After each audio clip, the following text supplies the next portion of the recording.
Greetings, everybody. I have Jalal Madani with me and Amy Dietz. Welcome to this podcast. We're going to talk about kids, children and money. And how we teach children when they're at their drunken dwarf stage how to grow up and be very successful people as it relates to financially. And I'm going to pass it over to you, Amy. By the way, you look very lovely today, but behind this new backdrop. How do you like it? Thanks, Sean. Well, the reason we wanted to do this is we were talking about communication with different generations, right? Yep. And so oftentimes it's, when do you have those communications with, at what stage?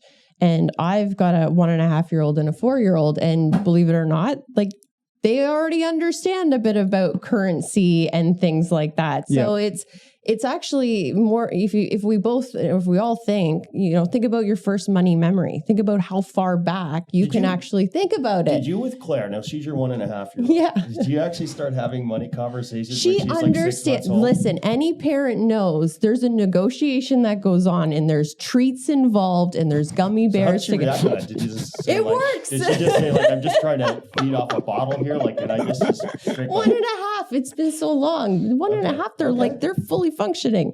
They understand what's going on. So it's having those communication and trying to teach them. Like, if I think back, like I really remember, like I had a pink plastic piggy bank and I saved diligently.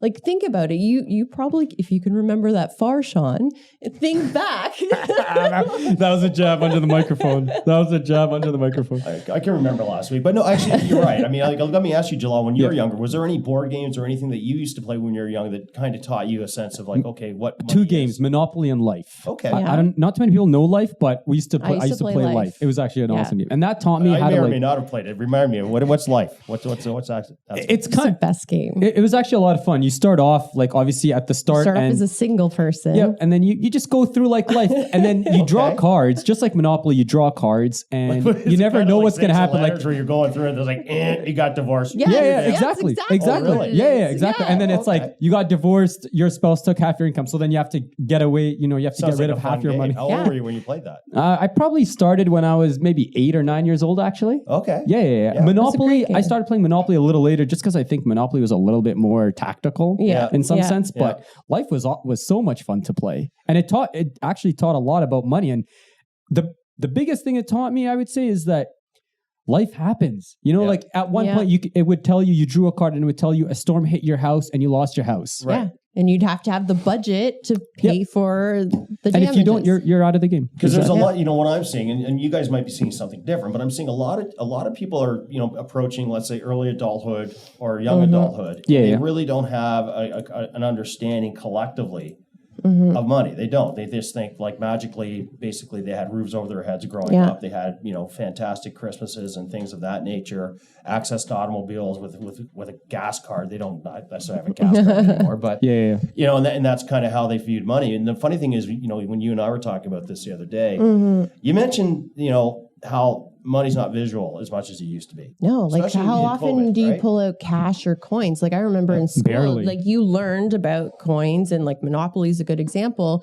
But now, like I look at my kids, they look at me and I just tap this card, or you're tapping your phone. Like there's no concept of how much is something. Like, they think it's the magic card. You just tap it and you get whatever you want in life. Yeah, look at how great it is, but there's not visual. Exacerbated in COVID. Right, because a lot of people didn't want it. Because you didn't want to touch cash. You might die. So what happened was, people started using credit cards even more so, and now we have cashless, quote unquote, bank branches.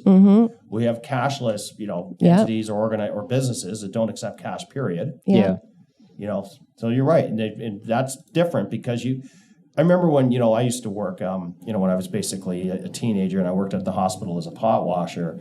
You'd go to the bank machine after you got paid, cash your check, and then you'd have an amount of money, whatever that might be. But as you spent it, you could see it dwindle. Yes, exactly. Right? It was a great visual. Your wallet, and you might be sitting at a place going, my wallet's empty. I can't buy anything. You can't see that dwindling effect on a car. So there's been lots of people, like, how do you think about, like, how do you teach such a young kid that concept, right? So how do you, so some parents are still using cash when it comes to their kids, like having the visual piggy bank or the clear jar so that they can visually see and understand when you get to a certain amount, here's the goal and how you're saving for something. Yeah.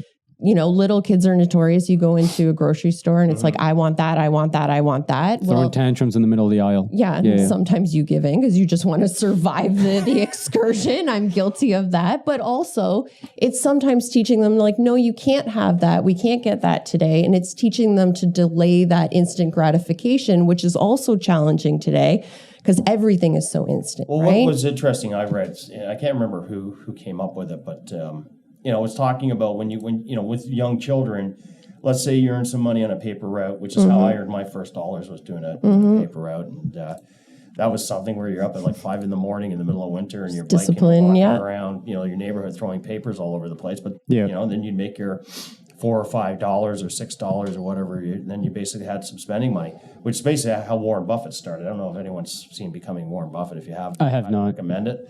But Warren Buffett basically got his love for money from his paper route. But there's this concept where you go, okay, if I earn $1, I'm going to put a certain percentage into the spending jar. I'm going to put a certain percentage into the investing jar, and then a certain percentage into the charitable giving jar. So spending jar. What was the second one? Investment jar, savings jar. So savings spending, jar. Spending, savings, charity. And charity. Okay. Yeah. Well, speaking of charity, that's another thing. Like kids at such a very young age, they can understand that. Like oftentimes, parents and grandparents, everybody's bringing over all these toys and birthday parties. Like it gets crazy.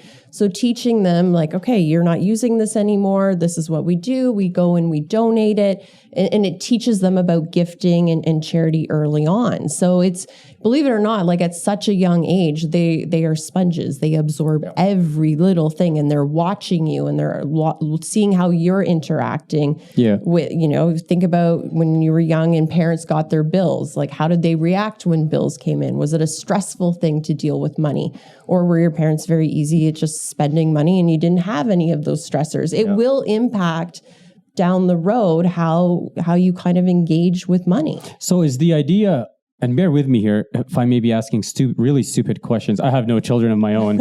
I like coming home. Good point, Sean. Touche. I like coming home and finding things exactly where I left them off and sleeping whenever I want, waking up whenever I want. But is the idea of reflecting on your, for example, money memories, is it to be more conscious and more aware of the, I would say, subconscious ideas or subconscious behavior that you're showing your children? Is that it? Absolutely, because believe it or not, like you ask anybody, and we do this all the time. If you ask a client, what's your first memory with money? Everybody has a story. Everybody will have some sort of story. And it's funny because if you reflect on the story and think about your personality and your relationship with money today, it's very telling for some people. Sometimes, if they've had they watch their parents stressed and be very, scared around money and very conservative, that was me. They might continue to be that way, or they might go the total opposite because they learned the lessons from what their parents did and they've maybe learned a different way to do it. Right. But it's always from those early days and setting good habits and good behaviors. You can see some clients, their kids are talking to us as soon as they turn 18, they're ready to start saving and investing instantly. Like we've got some clients that are so diligent, their children are here at age 18, they're ready to start getting invested. Yep. Others, it's many, many years because they just haven't set up those early habits. Yeah. So, okay. So I had a question. Now you said, for example, that even at such a young age, the children can pick up this behavior, right? Where do you draw the line in terms of, I don't want to say setting expectations, but where do you draw the line in the sense of you don't want your child to know that everything they do, they should be compensated with things of monetary value, right? Like you spoke about charity, you spoke about, perhaps even giving back to the community, giving back to the less fortunate, whatever it is.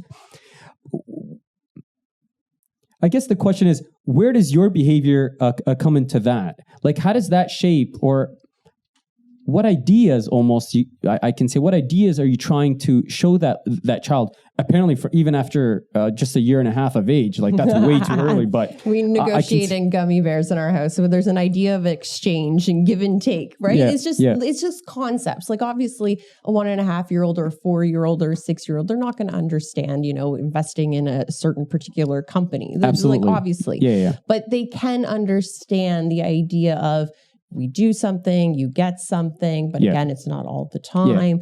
So again, imparting your values, but watching how I interact with money around them. Again, if it's not visual, but to understand that when we go into the store, what we're getting, why we're shopping a certain way.